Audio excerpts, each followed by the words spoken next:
प्यारे साथ संगत जी, प्यार से कहना धन निरंकार जी। साथ संगत जी, हमारे साथ हमेशा ऐसा होता है कि हमारे सामने कोई भी सिचुएशन होता है तो हम विश्वास पे बात उठा देते हैं। साथ संगत जी, हम हमेशा ये बात उठा देते हैं कि हमेशा हमारे साथ ही वैसा हो रहा है, हमने ऐसा क्या किया कि हमारे साथ ही ऐसा हो रहा है। साथ संगत जी, साथ संगत जी, हम उसका बिना फाइनल कंक्लूजन जाने हुए हम उस चीज़ को जज करने लगते हैं कि हमारे साथ ऐसा नहीं होना चाहिए था। एंड हम बहुत सारी चीज़ें सोचने लगते हैं कि हम ही क्यों। सत्संग जी, इसी पे दासी एक विचार दे रही है।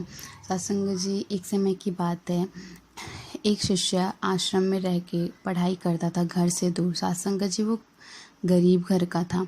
सत्संग जी, उसकी बहन की शादी थी सत्संग जी, जिसके लिए उसे घर जाना था। सत्संग जी, चूँकि वो गरीब घर का था तो वो चाहता था कि उसकी बहन की शादी बहुत अच्छे से हो, बिना कोई कमी के। लेकिन वो गरीब घर का था तो इस चीज़ को लेके उसे थोड़ी सी टेंशन थी, थोड़ा वो इस चीज़ को लेके चिंता में था। सत्संग जी, ये बात वो अपने गुरुजी को बोला कि सत्संग जी, कि गुरुजी, मेरी बहन की शादी है और जिसके लिए मुझे घर जाना है। सत्संग जी, वो ये बात गुरुजी को बोला और वो मन में ऐसा भाव लिए हुए था कि गुरुजी तो जानते ही हैं कि मैं गरीब घर का हूँ, तो वो शायद मेरी कुछ आर्थिक मदद कर दे जिससे कि मेरी बहन की शादी अच्छे से हो। सत्संग जी, वो इतना गुरुजी को बता के और वो फिर अपने रूम में चला गया। सत्संग जी, अगले सुबह उसे अपने घर के लिए रवाना होना था। सत्संग जी, वो फिर गुरुजी के पास गया और बोला कि गुरुजी, ठीक है, मैं अपने घर के लिए निकलता हूँ। और वो ऐसा मन में भाव लिए हुए था कि गुरुजी कुछ उसकी मदद करेंगे। जब वो ये बोला तो गुरुजी ने उसे एक थैले में अनार दे दिया और उसे अनार दे के विदा कर दिया। सत्संग जी, वो इस चीज़ को देख के चौंक गया।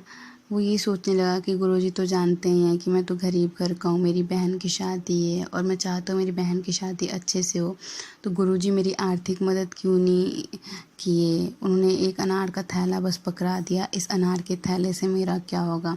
मैं तो रास्ता जो सफ़र है वो जैसे तैसे काट लूँगा, लेकिन अगर गुरुजी ने कुछ आर्थिक मदद की होती तो मेरी बहन की शादी अच्छे से होती। सत्संग जी, वो यही सोचता रहा और उस आश्रम से निकल गया। सत्संग जी, वो जा रहा था और यही चीज़ सोच रहा था कि गुरुजी ने अनार का थैला क्यों दिया। सत्संग जी, जब वो घर की तरफ जा रहा था तो रास्ते में एक राज्य पड़ा। वो उस राज्य से गुजरते हुए जा रहा था, तभी अचानक उसे सुनने को मिला कि उस राज्य में जो राजा है उसकी बहन की तबीयत बहुत ख़राब है, जिसकी दवाई के लिए अनार की ज़रूरत है, जिसे अनार के साथ दवाई मिला के पिलाने से उनकी बहन ठीक हो जाएगी। और राजा ने ये बात पूरे राज्य में फैला दिया कि कहीं से भी अनार का बंदोबस्त किया जाए। सत्संग जी, ऐसा सीज़न था, मौसम था कि अनार नहीं मिल रहा था। राजा बहुत चिंतित हुए। तभी ये बात शिष्य ने सुना और वो सिपाही से जाके बोला कि मेरे पास कुछ अनार है, आप ये रख लीजिए। सिपाही वो अनार और शिष्य दोनों सहित लेके राजा के पास गया। राजा ने वो अनार लिए और वैद्य जी को दे दिए। वैद्य ने उससे राजा की बहन का इलाज किया। सत्संग जी, राजा ने इसके बदले शिष्य से बोला कि तुमने ऐसे समय पे मेरी मदद की, मेरी बहन की जान खतरे में थी और तुमने अनार दे के मेरी मदद की। बोलो तुम क्या चाहते हो, तुम्हें जो चाहिए वो मांग लो। सत्संग जी, इतना सुन के वो शिष्य बोला कि मैं अपने घर जा रहा हूँ, मैं बहुत गरीब घर से हूँ, मेरी बहन की शादी और मैं चाहता हूँ मेरी बहन की शादी बहुत अच्छे से हो, धूमधाम से हो, कि सब लोग देखें, दुनिया देखे। सत्संग जी, ये सुन के राजा ने बोला कि ठीक है, तुम्हारी बहन की शादी ऐसी होगी कि पूरी दुनिया देखेगी, बहुत धूमधाम से होगी। और सत्संग जी, ठीक ऐसा ही हुआ। सत्संग जी, तब उस शिष्य को लगा कि उसने जितना गुरुजी के बारे में सोचा था सब गलत था। गुरुजी ने अनार की मदद से उस शिष्य की मदद करी। सत्संग जी, कहने का भाव है कि एक गुरु की लीला क्या है वो गुरु ही जाने। सत्संग जी, वो किसी भी तरीके से किसी भी रूप में हमारी मदद कर देता है। कभी वो डायरेक्टली हमारी मदद कर देता है, कभी इनडायरेक्टली।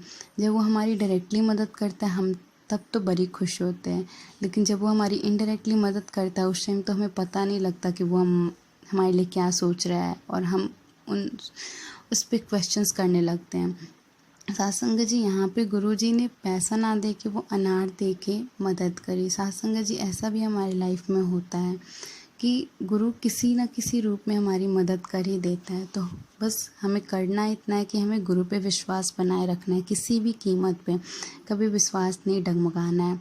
सासंग जी, ऐसे सिचुएशंस आते हैं जब हमारा विश्वास डगमगाता है, लेकिन नहीं, हमें इस निरंकार का सहारा लेना और विश्वास जमाए रखना है, क्योंकि कभी कभी ऐसा होता है कि स्वार्थ में आके हम अपने लिए गलत सोच सकते हैं, लेकिन निरंकार हमारे लिए कभी गलत नहीं सोचेगा। सत्संग जी, तो बस हमें करना है, हमेशा निरंकार पे विश्वास बनाए रखना है और इसी के सहारे चलना है। सत्संग जी, प्यार से कहना धन निरंकार जी। सत्संग जी, सदगुरु दी मेहर को कृपा सब्सक्राइब करें, लाइक करें, कमेंट करें और अच्छा लगे तो शेयर भी करें। प्यार से कहना धन निरंकार जी। प्यारे सत्संग।